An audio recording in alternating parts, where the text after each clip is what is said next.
The crystalline spires of the Aetherian Grand Archive pierced the lavender sky, their surfaces refracting the light of 3 moons into rainbow patterns that danced across the metropolis below.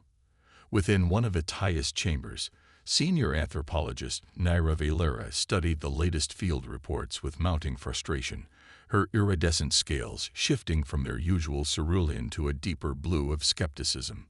"Impossible," she muttered, her delicate fingers tracing the holographic text.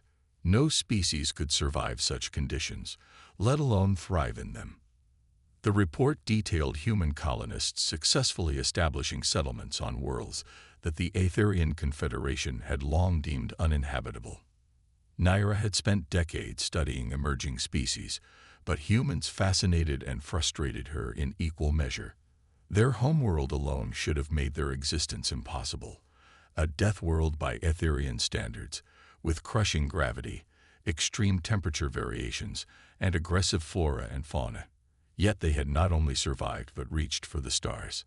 A soft chime announced the arrival of her research partner, Zhen, whose crystalline form caught the ambient light. "Still obsessing over the humans, Naira. I thought you dismissed them as an evolutionary fluke months ago." "They are a fluke," Naira responded, her scales rippling with conviction.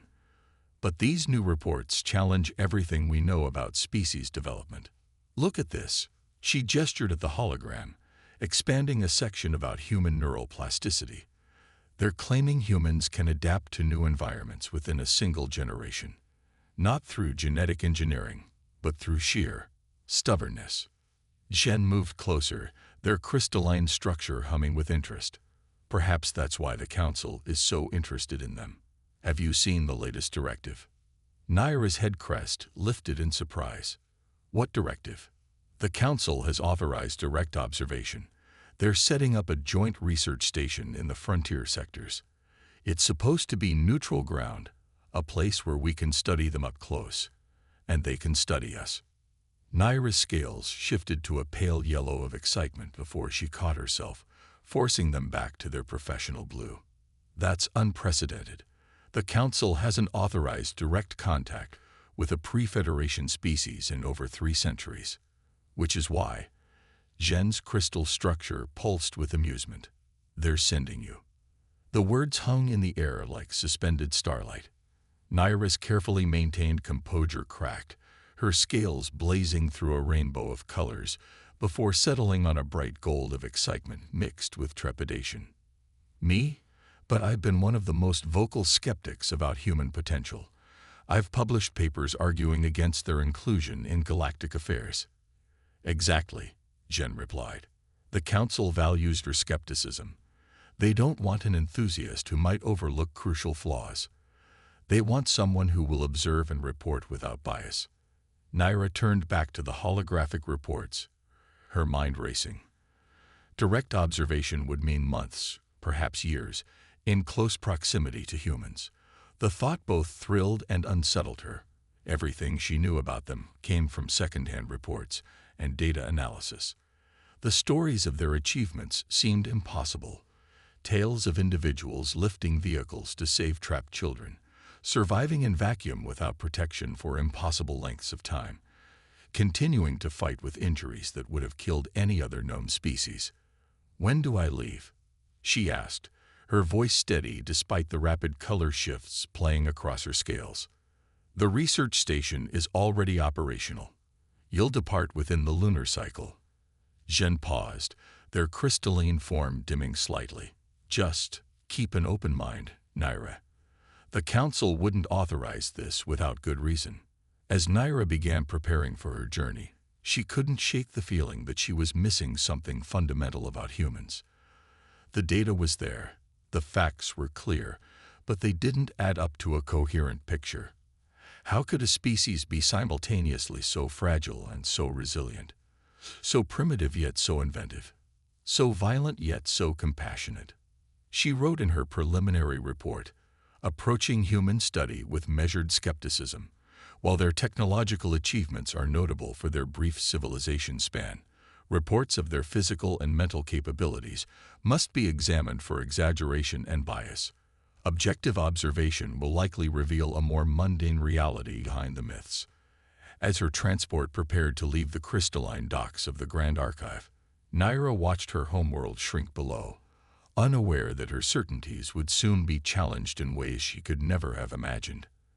The research station awaited, and with it, a truth far stranger than any myth she had dismissed. Research Station 7 hung in the void like a silver snowflake, its gleaming arms rotating slowly to generate artificial gravity. Naira stood at the observation deck, watching the endless dance of supply ships and research vessels against the backdrop of stars. After 3 months aboard, she still found herself startled by the constant motion and noise, so different from the serene crystalline cities of her homeworld. Commander Sarah Chen's footsteps echoed down the corridor, a sound Naira had learned to recognize. Humans moved differently than Aetherians, with a purposeful weight that seemed to challenge gravity itself. The station's human commander emerged from the lift, her dark hair pulled back in a tight bun, her uniform bearing the patches of both Earth Space Command and the Aetherian Confederation. Still cataloging our peculiarities, Dr. Vilara. Sarah's voice carried a hint of amusement. She'd grown accustomed to finding the Aetherian anthropologist observing station operations at odd hours. Commander, Naira acknowledged, her scales shifting to a polite shade of blue-green. I was actually considering the inefficiencies in your station design. The rotation ray for gravity generation expends 23% more energy than necessary. Sarah leaned against the railing, a slight smile playing at her lips. And yet it's the only design that worked. Your people tried for decades to create a stable joint research platform. Sometimes inefficient solutions are the only ones that function in reality. Before Naira could respond, the station's alert system blared to life. Red warning lights pulsed along the corridors as Sarah's communicator crackled with urgent reports. Her casual demeanor vanished instantly, replaced by razor-sharp focus. Multiple unauthorized signatures dropping out of FTL, a voice reported.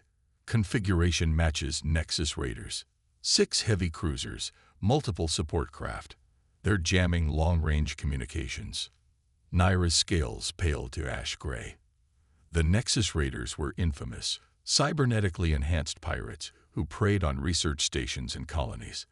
Their ships were amalgamations of stolen technology, making them unpredictable and deadly.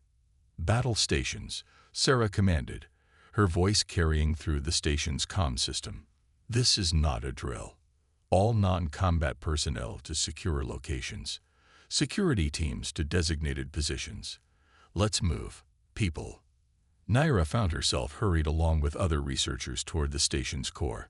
Through observation windows, she watched human security teams racing to their posts, donning combat armor with practiced efficiency. Their movements were precise, coordinated, nothing like the chaos she had expected. The first impacts rocked the station.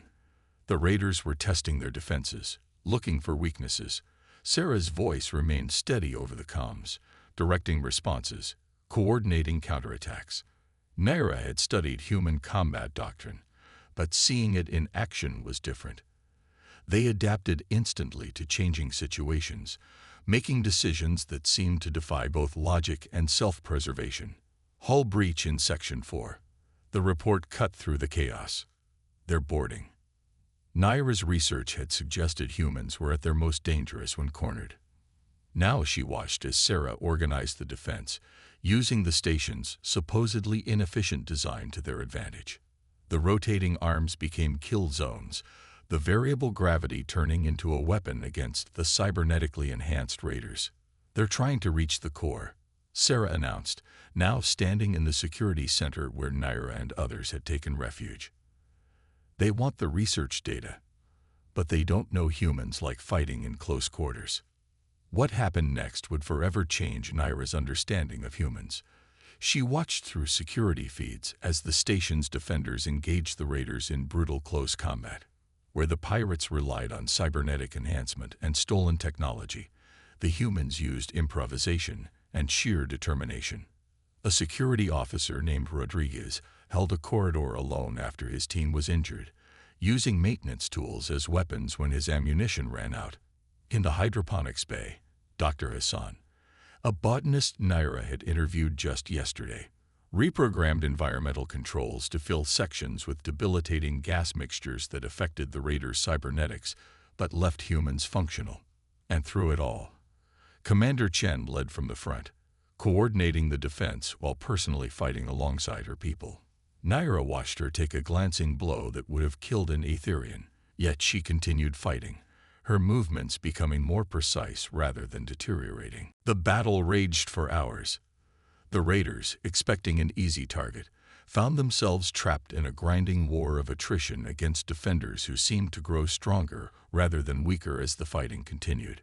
Human security teams adapted to the raiders' tactics faster than their combat computers could generate new ones. When the last raider vessel finally retreated, the station was damaged but intact. Naira emerged from the secure area to find corridors bearing the scars of intense fighting. The humans were already at work on repairs, their injuries seemingly forgotten in the face of necessary tasks. "Still think we're inefficient?" Sarah asked, appearing beside her. The commander's uniform was torn and bloodied, but her stance remained steady. Naira's scales shifted through colors as she processed everything she had witnessed. "I think," she said carefully, "that I need to revise several key assumptions in my research." Sarah smiled, wincing slightly as it pulled at a cut on her face. "That's the thing about humans, Doctor. We specialize in defying assumptions. Now, if you'll excuse me, I need to help get my station back in order." Naira watched her walk away, typing notes into her datapad with trembling fingers. Previous analyses of human combat capability require significant revision. Their strength lies not in physical superiority, but in adaptation and determination that borders on the impossible. The myths, it seems, may have understated rather than exaggerated their capabilities. In the aftermath of the raider attack, Research Station 7 hummed with renewed purpose. Naira found herself drawn into the investigation, her anthropological expertise providing unique insights as she worked alongside Commander Chen to understand their attackers' true motives. "The attack pattern doesn't match typical raider behavior," Naira explained, her scales shifting to deep purple, the color of intense concentration. The holographic display before them showed attack vectors and communication patterns from the battle. They were too focused on specific sections, too precise. Sarah nodded, studying the data with the same intensity she'd shown during combat. The commander had refused medical treatment for her injuries until every crew member had been seen to, a behavior Naira had initially classified as irrational but was beginning to understand as deeply human. "They knew exactly where our sensitive research was stored," Sarah agreed, highlighting several key areas of the station. "That kind of intelligence doesn't come cheap. Someone wanted something specific." The realization hit them both simultaneously. "The convergence studies," they said in unison. The station's primary research focus had been studying the parallel development of human and Aetherian technology. Specifically, how two vastly different species had arrived at similar solutions to space travel. The implications for unified technological development were enormous. But who would? Naira's question was cut short by a sudden alert from her datapad. Her scales paled to a sickly white as she read the incoming message. "Commander, we have a problem. The archive just reported similar attacks on 3 other research facilities, all studying human Aetherian technological convergence." Sarah's expression hardened. "This isn't about piracy. Someone's trying to prevent our species from working together." She pulled up a new holographic display, showing the location of other joint research projects. "The question is, who benefits from keeping humans and Aetherians apart?" Over the next several days, Naira found herself working closer with humans than she ever had before. She observed their problem-solving methods firsthand. Chaotic and intuitive compared to Aetherian logic, but undeniably effective. They made cognitive leaps that seemed impossible, connecting disparate pieces of information through what they called gut feelings. "Look at this," Sarah said one evening, projecting a series of attack patterns. The raiders' ships were using modified Aetherian shielding technology, but their targeting systems were based on old Earth military specs. That's not something you cobble together by chance. Naira's scales rippled with concern. Someone with access to both our technologies. Someone who understands both our species. She hesitated, her next words carefully chosen. Commander, there are factions within the Aetherian Confederation who believe humans are too unpredictable to be trusted with advanced technology. They fear your potential for growth. And I'm betting we have similar groups back on Earth, Sarah replied grimly. People who think your people look down on us, who'd rather strike out on our own than cooperate. Working through the night, they began uncovering a complex conspiracy, hidden funding trails, mysterious technological leaks, carefully orchestrated incidents designed to create distrust between their species. The raiders had been mercenaries, hired to steal research that proved humans and Aetherians could work together effectively. Your people adapt too quickly, Naira explained, sharing insights she'd gained from her months of observation. It took my species centuries to develop technologies that humans master in decades. Some find that threatening. Sarah's response surprised her. It's not about being quick learners, she said, pulling up footage from the recent battle. Look at Rodriguez here, using a welding torch as a weapon, or Hassan turning environmental controls into a defense system. Humans don't just adapt. We reimagine possibilities. We take things designed for one purpose and find new ways to use them, which is exactly what scares them. Naira realized, her scales shifting to the deep blue of understanding. You don't just learn, you transform. You take different pieces and create something entirely new. Their conversation was interrupted by a priority alert. New sensor data showed multiple ships approaching, larger than the previous raider force, and moving with military precision. They're coming to finish what they started, Sarah said, already moving toward the command center. But this time, we know what we're really fighting for. Naira watched the humans prepare for another battle, but this time she saw them with new eyes. Their strength wasn't just in their ability to fight or survive. It was in their capacity to understand, to change, to take the impossible and make it possible. As she wrote in her research log, human adaptability extends beyond mere survival. They possess a unique ability to synthesize different perspectives and technologies, creating solutions that neither of our species could develop alone. This may be their greatest contribution to galactic civilization, if we allow it to happen. The approaching ships would test more than the station's defenses. They would test whether understanding between species could overcome fear of the unknown. As alarm klaxons began to sound once more, Naira made a decision that would change her people's perception of humans forever. Station 7's command center crackled with tension as the enemy fleet dropped out of FTL. 12 ships in total, a mix of Aetherian and human designs, twisted into something new and dangerous. Naira stood beside Commander Chen, her scales cycling between the gray of fear and the deep red of determination. Running combat analysis, Sarah announced, her hands dancing over the holographic controls. Their ships are showing signs of both Aetherian crystal matrix technology and human adaptive shielding. They've been planning this for a long time. Commander, Naira's voice was steady despite her shifting scales. I need access to the archive's secure channels. There might be a way to prove this conspiracy to the Confederation Council. Sarah nodded without hesitation, trusting the alien anthropologist who had fought beside them to understand their nature. Do it, but make it quick. We got about 10 minutes before they're in weapons range. The station's defenders moved with practiced efficiency, but Naira could see the concern in their eyes. These weren't raiders anymore. This was a professional military force, equipped with hybrid technology that shouldn't have existed. As Naira worked to establish a secure connection to the archive, she watched Sarah organize the defense. The commander had done something unprecedented, integrating Aetherian crystalline computing with human tactical systems. The combination allowed for processing speeds that neither species could achieve alone. "They're targeting our communication array first," Sarah announced. "Standard protocol for both our species, cut off calls for help. But they don't know what we've built here." The first salvos lit up space like artificial stars. The enemy fleet's weapons were devastating. Aetherian precision combined with human unpredictability. But Station 7 had its own surprises. "Now," Sarah commanded.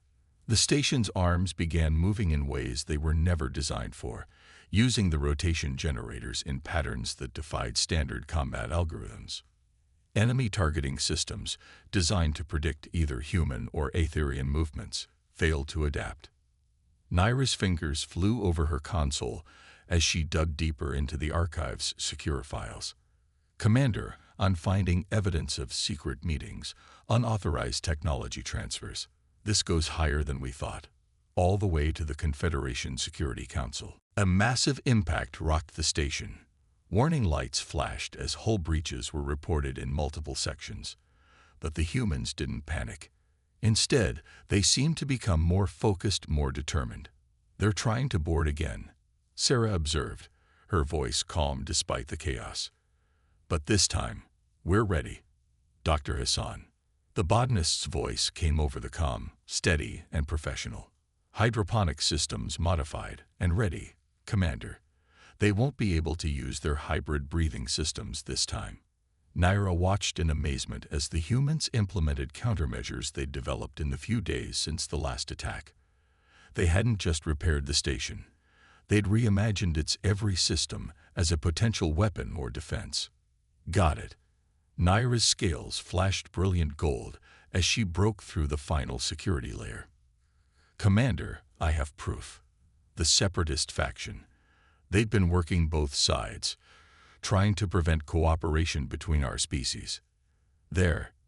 Another hit rattled the station, more violent than before. Power fluctuated throughout the command center. Through the viewport, Naira could see one of the enemy ships moving into position for a killing blow. "We need more time," Sarah muttered, studying the tactical display. Then her expression changed. That uniquely human look that Naira had learned meant an impossible solution was about to be suggested. "How much power can we draw from the crystal matrix processors?" Sarah asked. Naira's scales paled. "You can't be suggesting. The energy requirements would be catastrophic. Even if it worked, we'd lose main power for at least 6 minutes."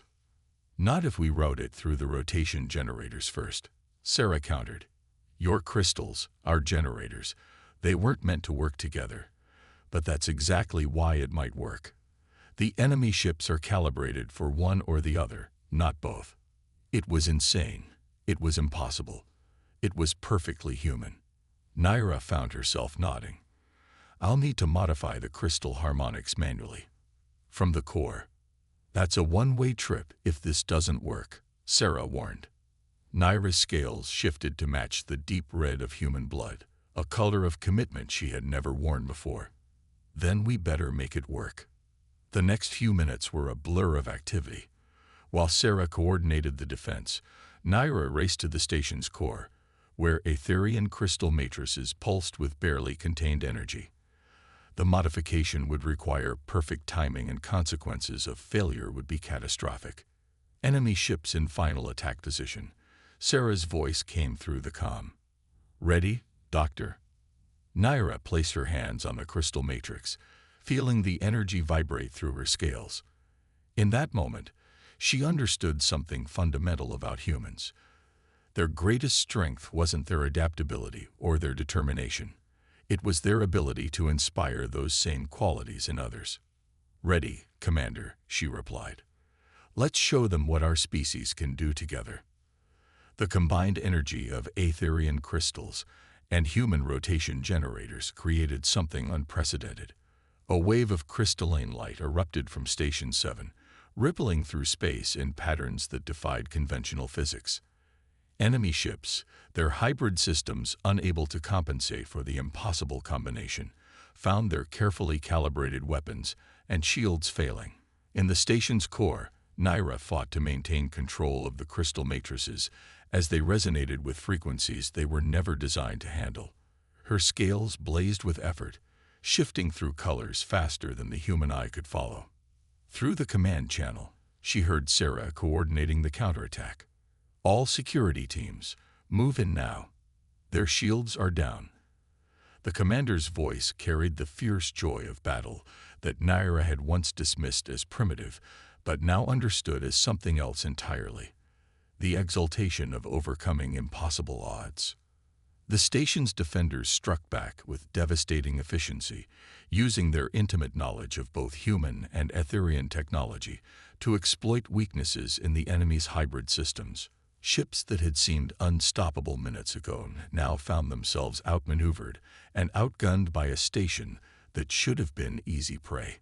"Transmission sent," Naira called out as her claws danced across the crystal controls.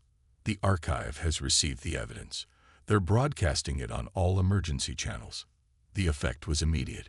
Several enemy ships broke formation, their crews presumably realizing the conspiracy they served had been exposed.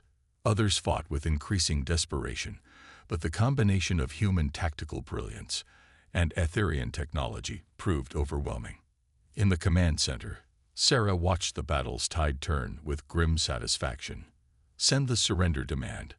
Let's see if they're smart enough to take it." The battle's end came not with a dramatic explosion, but with a series of surrenders. As Confederation peacekeepers and Earth fleet vessels arrived in response to the broadcasted evidence, the remaining enemy ships powered down their weapons. The conspiracy, exposed to both species authorities, began to unravel. Hours later, Naira stood in the station's observation deck, watching cleanup crews repair battle damage. Her scales had settled into a new color, a deep, steady purple that reflected both wisdom and change. Sarah joined her, still wearing her battle-scarred uniform. "The Confederation Council is in an uproar," Naira reported. "The evidence we uncovered, it's changing everything. They're calling for increased cooperation between our species, not less." Sarah smiled. "Fear of the unknown is universal, I suppose, but so is the capacity to overcome it." She turned to face the Etherian anthropologist. "Your research paper is going to need some revisions." Naira's scales rippled with amusement. "Indeed, though I doubt anyone will believe it without the sensor logs to prove it happened." She paused, choosing her next words carefully. "I used to think humans were dangerous because you were unpredictable. Now I understand that's exactly why the galaxy needs you." "Not just us," Sarah corrected. "What we did here, it worked because we combined our strengths. Your people's precision and planning, our adaptability and intuition. Apart, we're formidable. Together," she gestured at the starfield beyond the station. "Together we can achieve the impossible," Naira finished. Her scales shifted to display a pattern never before seen in her species, a combination of Etherian certainty and human passion. In the days that followed, Station 7 became a symbol of what cooperation between species could achieve.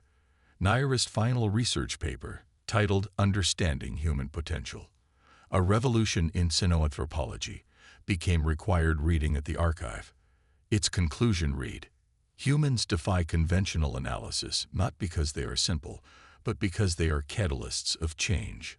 Their greatest strength lies not in their physical capabilities or their technological achievements, but in their ability to inspire growth in others. They show us possibilities we never imagined, not through careful planning or superior ability, but through their unshakable belief that boundaries exist to be overcome. In doing so, they remind us of a fundamental truth. The galaxy's greatest achievements will not come from any one species acting alone, but from the symphony of all species working together, each contributing their unique strengths to create something greater than the sum of its parts. The myths I once dismissed as exaggeration, I now understand were merely previews of humanity's true potential, not as conquerors or saviors, but as partners in the greatest adventure our galaxy has yet to undertake." As she filed her report, Naira looked out at the stars, her scales shimmering with anticipation of what the future might hold. Somewhere in the station, she could hear Sarah organizing another joint research project, her voice carrying the same determination it had shown in battle. The Aetherian anthropologist smiled, understanding at last that she had discovered something far more valuable than proof of human capabilities. She had discovered hope, not just for humanity or for her own people, but for all species who dared to reach across the void and grasp hands in friendship. The stars seemed brighter somehow, as if they too were eager to see what this new partnership might achieve.